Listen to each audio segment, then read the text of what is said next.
Moi, je pense qu'on définit une culture comme un ensemble de valeurs, d'éléments dans lesquels un ensemble de personnes se reconnaissent. C'est-à-dire que euh, si tu décides que tu vas dessiner un signe de reconnaissance sur les arbres de la ville, mais que tu es le seul à connaître, c'est pas une culture, c'est de l'onanisme d'une certaine manière. Tu es le seul à le pratiquer, tu es le seul à savoir ce que ça veut dire, et tu es le seul à t'y reconnaître. Donc c'est pas une culture, c'est un truc en vase clos. Dès lors que vous êtes deux ou trois à faire ça, machin, ça devient une forme d'échange ou au moins un signe de reconnaissance.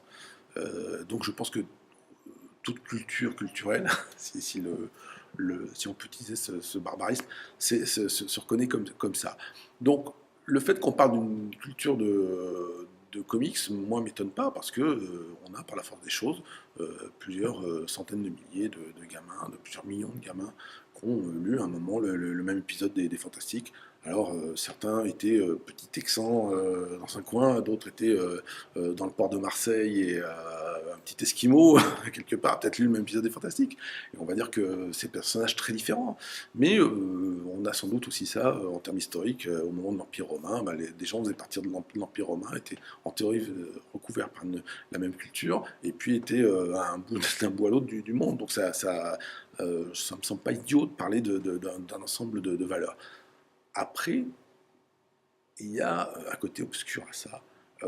C'est-à-dire que en particulier avec les comics qui sont plutôt une contre-culture à la base, en tout cas historiquement, c'est-à-dire que quand on arrive à un stade de culture imposée, et c'est là où le vocable de culture geek en général m'irrite un peu, parce que, non pas le mot en lui-même, mais ce qui décrit souvent, c'est une codification très stricte, très précise de ce que doit être un geek ou ce qu'il n'est pas.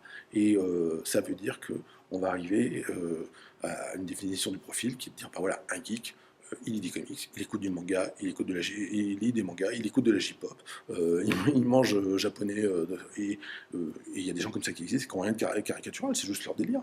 Je sais plus, moi ça m'est arrivé des fois dans des conventions voilà, j'étais à des stands en train de parler comics, et à ce coup le gars se rendait compte que, ah non, j'aime pas tel truc. C'est-à-dire que, et les gars me disaient, bah, vous n'êtes pas un vrai. Déjà, j'ai pas prétendu me définir comme ça. Et on voit bien qu'il y a une sorte d'inventaire un peu imposé qui, là, à un moment, devient un problème. Parce que il ne s'agit pas de juger les gens au fait qu'ils mangent comme toi ou pas. Pas définir leur pratique. Mais c'est surtout que le contrat moral de la culture comics en général, comme je disais tout à l'heure, finalement, elle peut s'appliquer à un petit Algérien, à une jeune prof de français à Stockholm, ou à un pizzaiolo à New York. Et donc, leur reconnaissance n'est pas dans le cursus en entier. Dès lors qu'on commence à dire ah mais si tu n'as pas tout le cursus, tu fais pas partie de la culture, là ça devient un truc qui est complètement fermé dans un autre sens quoi. Oui. C'est-à-dire Et, qu'on reconnaît que par attribut. On n'est plus à essayer de comprendre l'autre. On est en train de dire est-ce que tu es mon reflet. Il y a un vrai truc en ce moment dans les comics, parce que la plupart des personnages classiques des comics, par la force des choses, ont été créés dans les années 40 ou dans les années 60, il y a une deuxième vague. Et forcément, les mœurs n'étaient pas les mêmes, le reflet social n'était pas le même à l'époque. Donc, par exemple, ce qu'on attend des femmes ou ce qu'on leur autorise dans les années 40 ou dans les années 60, c'est pas la même chose. Donc, il y a ces temps-ci une vraie réflexion dans l'industrie des comics qui est de dire il faut qu'on représente la diversité, il faut qu'on s'ouvre. Par exemple, il y a beaucoup trop de personnages blancs et très peu de personnages mexicains, noirs, musulmans. Il y a très peu de personnages qui ont des sexualités diverses par rapport vraiment au WASP, au cliché du couple protestant. Voilà. Voilà. Donc aujourd'hui, enfin, c'est un peu compliqué parce que il y a cette réflexion dans les comics qui en plus est un petit peu contaminée par la pratique des réseaux sociaux, qui est que beaucoup de gens se mêlent de savoir ce qui se passe dans les comics sans en lire. Ils réagissent. Il y a beaucoup de scandales qui existent, pas seulement dans les comics, dans les jeux vidéo aussi, où des gens vont s'indigner de ce qu'ils pensent avoir compris d'une histoire en voyant la couverture, mais en n'ayant pas lu le bouquin. bref. Non, mais il y a un bon exemple de ça. Il y a un épisode de Captain America où son pote, le Falcon, fait connaissance d'une jeune fille qu'on a vue dans la série, et on l'a découvert par une série de flashbacks. Donc on a vu des flashbacks où elle avait 7 ou 8 ans, et puis plus tard, elle est devenue adulte, elle est amie avec Captain America, et puis elle fait la connaissance de Falcon, elle craque un peu pour lui, et il s'organise une sorte d'after, et elle sort la bouteille de vin, ils boivent ensemble du vin, et puis au petit matin, le Falcon se réveille dans le lit, il se rend compte que ça a été un peu loin, quoi. C'est donc du casual sex, on va dire, pour parler branché. Et il y a eu un scandale à ce moment-là, parce que des gens sur certains sites sont partis en quoi, comment il couche avec une jeune fille, avec une fille mineure, parce que dans les flashbacks, on la voit à 8 ans. Si ce n'est que dans la scène où il couche, c'est une majeure qui... Et il la fait boire. C'est en plus, on a utilisé un noir pour cette scène-là. On montre un noir en train de violer une gamine blanche. Alors qu'elle est adulte dans la scène. C'est elle qui le fait boire. Et qu'en plus, à la fin du truc, en gros, c'est un couple. Hein, il n'y en a pas un qui est déçu de l'autre. Enfin, c'est plutôt... voilà. C'est une tranche de vie. Mais le reflet des réseaux sociaux a pris une espèce de caisse de résonance et c'est devenu, voilà, et il y a eu je ne sais plus combien de tweets ou de choses, bien plus que de lecteurs effectifs de l'histoire. Bref, ce long détour pour expliquer qu'il y a des pressions avec les réseaux sociaux aujourd'hui, très, très grands aux États-Unis, avec des types qui n'ont pas lu les histoires mais qui s'en mêlent quand même.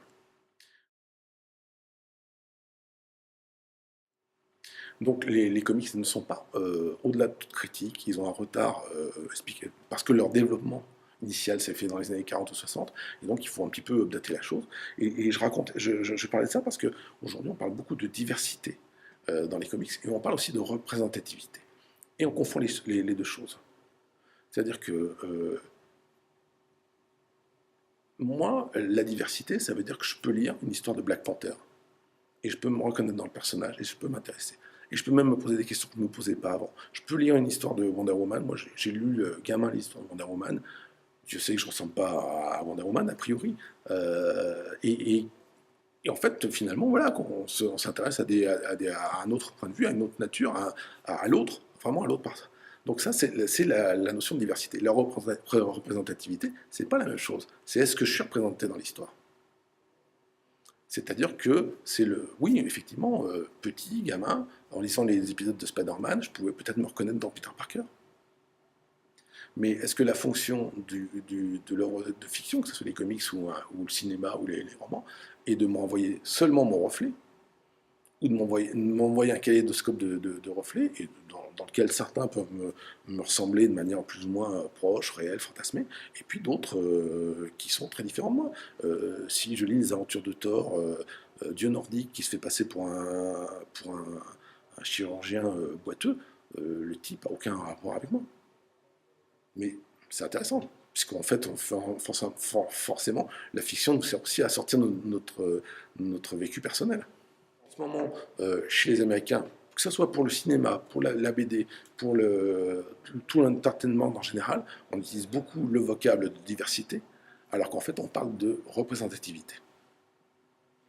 Et c'est là qu'est le problème, non pas dans la diversité, dans la représentativité, c'est qu'on on utilise un mot pour en pratiquer un autre, et que voilà, c'est normal qu'il y ait plus de représentativité, qu'il n'y ait pas simplement un faciès, mais c'est une erreur de considérer la représentativité comme une fin en soi, parce qu'on en arrivera à des héros noirs pour des lecteurs noirs, des héros mâles pour des lecteurs mâles, ou femelles, mais dans des positions, dans des trucs un peu escabeaux, et on sera tous chacun sur notre channel personnel à regarder notre propre chaîne YouTube pour nous, faite pour nous et calculée par un algorithme. C'est un peu ce qui se fait. Hein.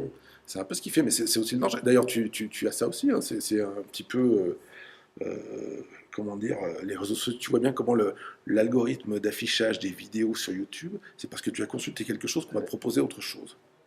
Donc la rencontre fortuite de tomber sur une expo dans la rue que tu n'aurais jamais été voir autrement, existe de moins en moins sur les autoroutes de l'information aussi, le vocable complètement daté, mais bon, voilà quoi, t'as ce truc-là, t'as une sorte de renforcement de ce que tu connais déjà, de ce que tu pratiques déjà, et une espèce d'auto-validation un petit peu en sous-couche, comme ça, voilà, tu es ça.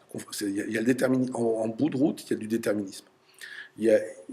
ce qui est assez intéressant, c'est que ça reproduit des schémas que les comics ont connus dans les années 50, mais dont on parle d'habitude de manière très critique. Dans les années 50, des ligues de moralité, des associations parentales se sont occupées de dire bah voilà, il ne faut pas que les gamins lisent tel BD parce que ça va les pousser au crime. C'était souvent des psys ou des parents qui n'avaient jamais lu un comic book. Il y a des bouquins à l'époque un mec qui s'appelle Gershon Legman qui décrit de manière apocalyptique comment l'assaut de Wonder Woman, en fait, c'est un clitoris géant. Et comment Superman, dans certains épisodes, embrasse des hommes, ce qui, dans le contexte de l'époque, est un crime voilà, scandaleux.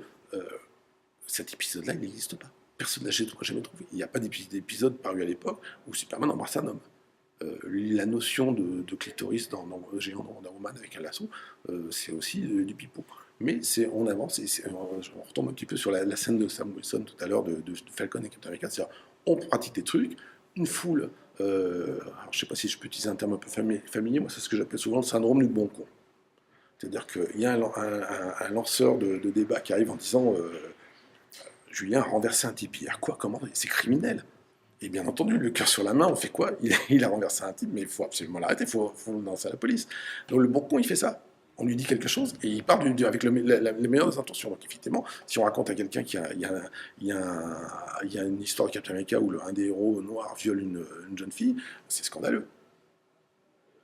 Si on raconte dans les 50 que c'est quoi, Superman, il enfreint les bonnes mœurs, et puis c'est quoi cette histoire de Wonder Woman avec un clitoris géant? Et bien entendu, on est scandalisé. Ça démarre à l'émotion et pas dans le raisonnement. Et donc, dans les années 50, par exemple, comme il y avait la ségrégation, il y avait des comics pour gamins noirs, avec des auteurs noirs, avec des héros noirs, mais qui n'étaient pas vendus les mêmes commerces. Et finalement, avec les meilleures intentions possibles, il y a ce risque-là d'arriver à un truc où on dit, bah non, attention, oui, mais tu peux pas écrire telle série puisque tu n'es pas toi-même, voilà. Typiquement, Black Panther a été créé par Jack Kirby et Stan Lee, qui sont deux auteurs juifs américains. Ils ont créé Black Panther, qui est un personnage royal à plus d'un sens, qu'on impose vraiment, et qui est vraiment un personnage noir qui a la classe, quoi. À un moment où on sortait de la ségrégation, c'était pas évident. Aujourd'hui, le contexte chez les Américains, il est plutôt de dire ah oui, on manque de super-héroïnes, ok, d'accord. Donc on va créer plus de super-héroïnes, d'accord. Mais il est hors de question que ce soit le patriarcat qui définisse sa nouvelle super-héroïne. Ok, d'accord. Donc on va le faire écrire et dessiner par une femme. Ok, d'accord. Si ce n'est que du coup, on en arrive à des moments où le revers de la médaille est que, bah, avec la meilleure des intentions, on décide que les femmes vont être cantonnées dans des rôles, dans des écritures de femmes, que donc une femme ne va pas écrire Spider-Man, qu'elle va écrire Wonder Woman, ça va bloquer leur carrière. C'est-à-dire que du coup, des séries déjà lancées où il y a un héros, mâle va être écrit par un auteur mâle qui n'aura pas le droit, s'il a une bonne idée d'héroïne, enfin, c'est contre-productif parce que ça veut dire que du coup, les séries les plus populaires, qui sont des séries anciennes, Superman, Batman, Spider-Man, vont rester euh,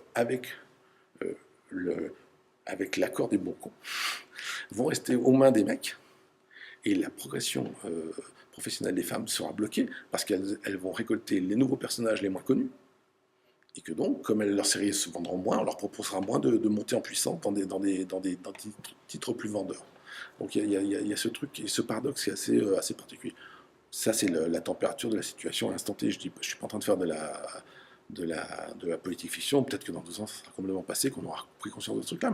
Mais on voit ça d'ailleurs sur les sites spécialisés aux États-Unis.